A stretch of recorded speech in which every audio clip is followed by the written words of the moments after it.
नमस्कार, मी सलील देशमुख। आज 1 जुलै स्वर्गीय वसंतराव नाईक यांचा जन्मदिवस म्हणजे कृषी दिवस महाराष्ट्रातला। आज एक फार मोठी आनंदाची बातमी आपल्या महाराष्ट्रामध्ये, आपल्या विदर्भामध्ये आणि विशेषतः नागपूर जिल्ह्यासाठी आहे। आज आपल्या नागपूर जिल्ह्यातील काटोल तालुका येथील संत्रा प्रक्रिया केंद्र जे गेल्या 15 वर्षापासून 2010 पासून जे न्यायप्रविष्ट होता, गेला कुठेतरी आज मार्ग मोकळा झाला आहे। आज आनंदाची गोष्ट आहे, जस्टिस न्यायाधीश शर्मिला देशमुख मॅडम यांनी हा निकाल आज 1 जुलै रोजी मुंबईच्या उच्च न्यायालयात त्या ठिकाणी दिलाय। आणि आज आनंदाची गोष्ट, येणाऱ्या काळामध्ये आपला हा प्रक्रिया केंद्रचा मार्ग मोकळा झाला आहे। येणाऱ्या दिवसामध्ये चांगल्या पद्धतीचा रोजगार या भागामध्ये, एक संत्रा प्रक्रिया केंद्र व त्याच पद्धतीने संत्र्याच्या सोबत असणारे जे पदार्थ त्याच्यापासून बाय प्रोडक्ट्स बनवू शकतात, त्याच्यासाठी एक चांगलं केंद्र त्या ठिकाणी आपल्या विदर्भामध्ये सुरू झालं आहे। ही सगळ्यांसाठी आनंदाची गोष्ट आहे।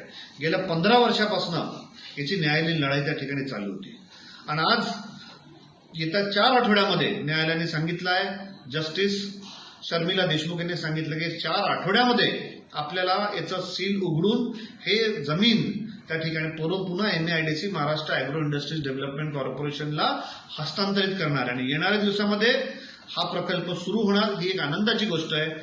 साधारणतः 55 लाख रुपये हे कृषी विभागाच्या महाराष्ट्र ॲग्रो इंडस्ट्रीज डेव्हलपमेंट कॉर्पोरेशनने कोर्टामध्ये त्या ठिकाणी दिले सुद्धा आहे। आणि येणाऱ्या दिवसामध्ये एक साधारणतः 10-15 कोटी रुपयाचा अधिकचा खर्च करून एक चांगला प्रकल्प आपल्या या विदर्भासाठी, आपल्या या महाराष्ट्रासाठी, नागपूर जिल्ह्यासाठी, संत्रा उत्पादक भागांसाठी, मग ते वरुड, मोर्शी, काटोल, कळमेश्वर, नागपूर या सगळ्या भागांच्या संत्रा उत्पादक, मोसंबी उत्पादक, किंबहुना लिंबूवर्गीय यांच्यासाठी एक मोठं अनुदान ठरेल, याच्याबद्दल मला कुठेतरी दुमत वाटत नाही।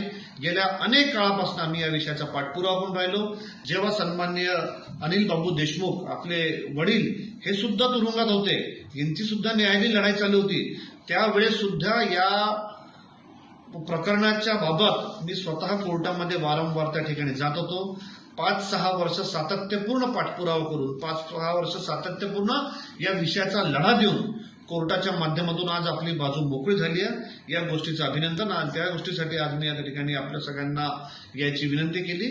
आपण अशाच पद्धतीने आशीर्वाद द्यावा आणि चांगला प्रकल्प आपल्या या विदर्भामध्ये, या नागपूर जिल्ह्यामध्ये आपण त्या ठिकाणी काटोल डोंगरगाव इथे पुन्हा सुरू करू। धन्यवाद।